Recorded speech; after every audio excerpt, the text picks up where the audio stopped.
Hello students. तो आज के वीडियो में हम बात करने वाले हैं class 9th MU entrance examination 2023 के बारे में। और यहाँ पे कुछ इंपॉर्टेंट पॉइंट्स हैं, लाइक कौन कौन से क्वेश्चन डिलीट हो सकते हैं, कौन से क्वेश्चन गलत हैं, किसके सभी ऑप्शंस गलत हैं, या आंसर की में आंसर वहाँ पे गलत दिया हुआ, क्वेश्चन गलत सही है अपनी जगह पे। दूसरा इंपॉर्टेंट पॉइंट ये है कि इंटरव्यू की तैयारी आखिर कैसे करें, जिनकी उम्मीद है कि वो इंटरव्यू में आ जाएंगे, लिस्ट में नाम आएगा उनका, तो क्या सबको तैयारी करनी चाहिए या फिर कोई और ऑप्शन तलाश करके रखना चाहिए, या क्या मतलब उनको लिए करना चाहिए, या उनको अगले साल के लिए वेट करना चाहिए फिर से। तो इन सब बातों पर हम बात करेंगे, और कैसे तैयारी करनी चाहिए, कौन कौन से सवाल पूछे जाएंगे उसकी भी हम बात करेंगे। साथ ही साथ जामिया की हम बात करेंगे, अगर किसी वजह से किसी का एग्ज़ाम यहाँ पे ख़राब हुआ है, क्योंकि बच्चे बहुत बड़ी क्वांटिटी में, बहुत ज़्यादा तादाद में कमेंट्स कर रहे हैं लगातार, और यही कह रहे हैं कि सर हमारे इतने मार्क्स हैं तो क्या करें अब हम आगे, क्योंकि अगर इंटरव्यू के लिए कॉल आ भी गई तो सिलेक्शन के कितने चांसेस हैं, बहुत रेयर चांसेस हैं, अगर रेयर चांसेस हैं तो क्या करें।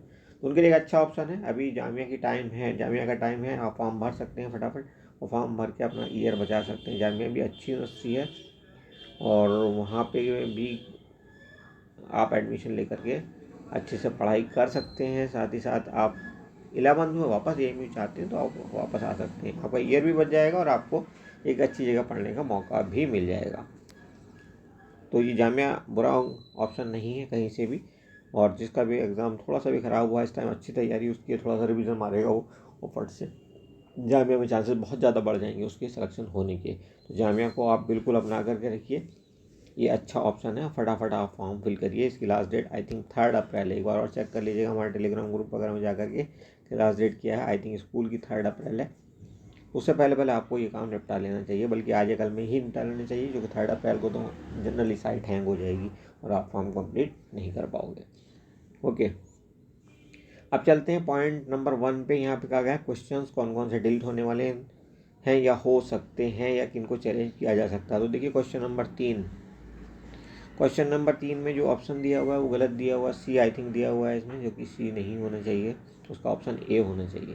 ओके, वो एक्टिव पैसिव वॉइस का सवाल है। जी हाँ, हमने ये चेक भी कर लिया, और ये पैसिव वॉइस पूछी गई है, हु टीचेज यू इंग्लिश, तो by whom you are taught English, ऐसे करके इसका आंसर सही ए होना चाहिए, ऑप्शन ए। बट यहाँ पे ऑप्शन ऑफिशियल आंसर की में क्या दिया हुआ सी, तो इसको चैलेंज करना ज़रूरी है। आप चैलेंज करिएगा ज़रूर, किसी के भरोसे मत रहिएगा, क्योंकि ये क्वेश्चन ऐसा है जो मार्क्स दे के जाएगा आपको अगर आपने ए लगाया है तो। और दूसरा क्वेश्चन जिस पर ऑब्जेक्शन है वो क्वेश्चन नंबर है 75। क्वेश्चन नंबर 75 में कहा गया height of two right circular cylinders are same, their volumes are 16 pi metre cube और 18 pi metre cube respectively, the ratio of their base radii is. तो आप जानते हो कि इसको अगर आप सॉल्व करोगे तो पहले का जो आपका वॉल्यूम हो जाएगा वो हो जाएगा आपका पाई R1 स्क्वायर एच, इनकी हाइट दोनों की सेम है। ओके, तो एच रखेंगे। दूसरे का जो हो जाएगा वो हो जाएगा आपका इसी के नीचे चाहो तो रख सकते हो पाई R2 स्क्वायर एच, तो एच से एच कट जाएगा, पाई से पाई कट जाएगा। ओके, R1 अपॉन R2 बचेगा यहाँ पे, R1 square upon R2 square is equal to given कितना था हमें 16 पाई और नीचे 18 पाई, ये ऐसे करके दिया हुआ, तो पाई से पाई अगेन कट जाएगा, 16/18 बचेगा। 16 का स्क्वायर रूट लोगे तो ये आपका हो जाएगा 4, नीचे आपका आ जाएगा 3√2, 4/3√2 आ जाएगा। ओके, स्क्वायर रूट लेने के बाद, तो ये आपका आंसर होना चाहिए, और यही आपका कहना चाहिए रेशियो होना चाहिए 4:3√2। बट यहाँ पे ऐसा कुछ दिया नहीं है, 4:3√2 कहीं पे भी ऑप्शन में नहीं है। ओके, तो इसलिए ये सभी ऑप्शन गलत है। सवाल अपनी जगह सही है, कोई दिक्कत नहीं है, तो इसको भी या तो डिलीट करना चाहिए या सभी को एक बोनस नंबर देना चाहिए। ओके, बाकी बच्चे कुछ पूछ रहे थे कि मैं ओबीसी कैटेगरी से हूँ, तो वहाँ पे कल हमने आपको दिखाया था विद प्रूफ कि कहीं पे भी ओबीसी एससी एसटी का रिजर्वेशन क्लास 9th के लिए नहीं है। ठीक है, तो उस पर आप गौर करना बंद कर दिए। यहाँ सब कुछ जनरल है, या फिर जो इंटरनल रिजर्वेशन होता है एमयू का वो मिलेगा आपको, इसके अलावा कुछ नहीं मिलेगा। Now the point number 2, how to prepare for interview. तो बच्चों इंटरव्यू के लिए आपको क्या दिखाया था, सबसे पहले आपका दिखाया था कॉन्फिडेंस, कि आप कितने कॉन्फिडेंस से बोल रहे हैं। दूसरा एक सवाल जो बहुत ही कॉमन होता है सभी इंटरव्यूज़ में, छोटे से लेकर के बड़े तक, वो tell me something about yourself, ऐसे करके एक सेंटेंस मारेंगे टीचर्स, उसका जवाब आपने देना होता है, आपको अपने बारे में बताना होता है। हिंदी इंग्लिश का कोई फ़र्क नहीं पड़ेगा, आप बस कॉन्फिडेंस के साथ बताइएगा कि आप क्या हैं, अपने बारे में थोड़ा सा बताइएगा, कहाँ से आपने स्कूलिंग की है, मम्मी पापा कहाँ रहते हैं, पापा क्या करते हैं वगैरह वगैरह, क्या उनकी क्वालिफिकेशन है, आप क्या बनना चाहते हो वगैरह वगैरह, कुछ हॉबीज़ वगैरह के बारे में बता दीजिएगा। ओके। इसके अलावा अगला सवाल जो आपसे पूछा जा सकता है वही कि आपका फेवरेट सब्जेक्ट क्या है, फिर आप अपना फेवरेट सब्जेक्ट बताएंगे।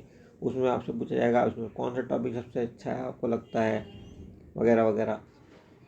कई बार आपसे चैप्टर्स का ऑर्डर पूछ लिया जाता है कि पहला चैप्टर कौन सा आपके यहाँ, तीसरा कौन सा, चौथा, कितने चैप्टर है टोटल इस पर्टिकुलर सब्जेक्ट के अंदर, साइंस की बात करें या फिर मैथ्स की बात करें, इस तरह से जनरली पूछ लिए जाते हैं इस तरह के सवाल।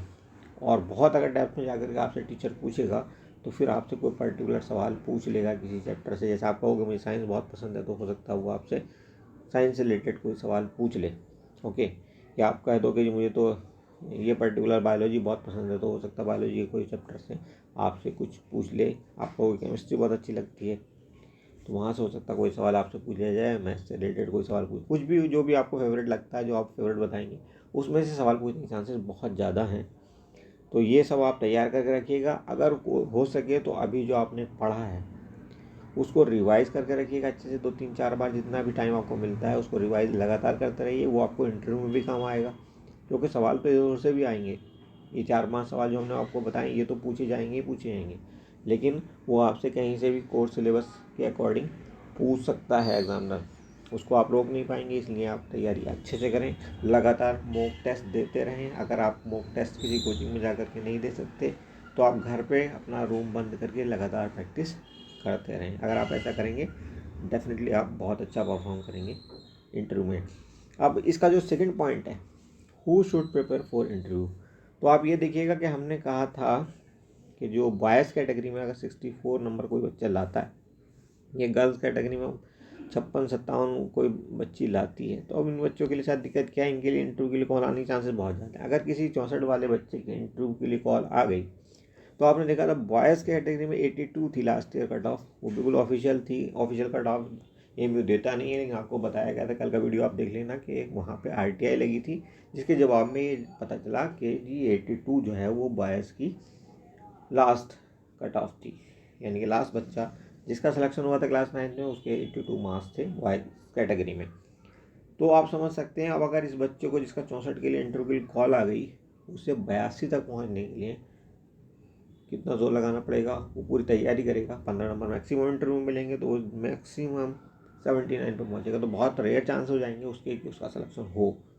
बट चूँकि उसका इंटरव्यू में नाम आया है तो उसको होप तो नहीं छोड़नी चाहिए, हो सकता हो ही जाए। तो ये ध्यान रखिएगा, आपकी तैयारी तो अगर आपने इंटरव्यू के लिए कॉल आ गई तो 100% आपने अच्छी देनी है और बेस्ट परफॉर्म करना है। लेकिन अगर इससे ज़्यादा नंबर हैं तो आपके चांसेस अकॉर्डिंगली बढ़ते रहेंगे। हाँ, यहाँ पे 64 वाले ही चांसेस रियली कम है, इसमें कोई शक वाली बात नहीं, बट पता कुछ नहीं चलता, हो सकता है भाई मेरिट गिर जाए। ओके, और आपका नंबर आ जाए, यानी कि यह हो सकता है लास्ट मोमेंट पे जाकर कोई बच्चा ड्रॉप कर दे और आपका नंबर आ जाए।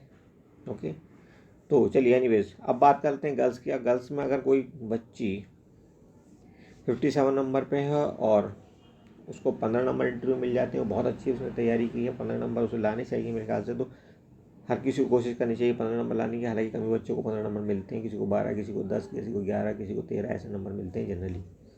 ओके, तो 57 वाला अगर 15 लाएगी बच्ची तो वो कहाँ तक पहुँचेगी, 72 तक, तो उसके लिए चांसेस बहुत कम हो जाएंगे। आपने देखा था उसी लिस्ट में जो हमने कल आपको दिखाई थी 80 मार्क्स पे लास्ट बच्ची सेलेक्ट हुई थी, तो इसके लिए चांसेस वाकई में बहुत रेयर हो जाएंगे ऐसे केस में। तो आपको कोशिश करनी चाहिए कि मैक्सिमम परफॉर्मेंस अच्छी तो हो ही हो। अगर किसी में रह जाते हो तो हमने आपको जामिया का ऑप्शन बताया ही है कि आपको डिप्रेस बिल्कुल नहीं होना, परेशान बिल्कुल नहीं होना, तैयारी को और भी ज़ोर से, अगर कोई फेल हुआ है बच्चा तो उसको तैयारी को और भी ज़ोर शोर से करना चाहिए और जामिया को टॉप करके एडमिशन लेने की कोशिश करनी चाहिए। और आप कर सकते हो, मुझे पता है। जो बच्चा 57 नंबर ला सकता है वो 75 भी ला सकता है, 80 भी ला सकता है, तो परेशान होने की ज़रूरत नहीं है।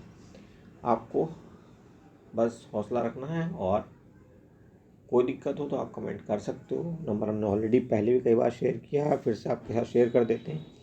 It is 9810356346। ओके। और अगर कोई पढ़ना चाहता है तो हमारी यूट्यूब पे क्लासेस चलती रहती हैं, वहाँ पे आप पढ़ सकते हैं लाइव आकर के फ्री ऑफ कॉस्ट। साथ ही साथ अगर आपको किसी तरह की और दिक्कत आती है, आप कमेंट करके सवाल हमसे पूछेंगे ज़रूर, और हम कोशिश करेंगे वो चाहे मैथ्स का सवाल हो, साइंस का सवाल हो, इंग्लिश का, या जो भी है कि आपको उसका जवाब दिया जाए या उससे रिलेटेड वीडियो वगैरह अवेलेबल आपको करा दी जाए लिंक के मार्फत। Okay, thank you for watching, see you soon.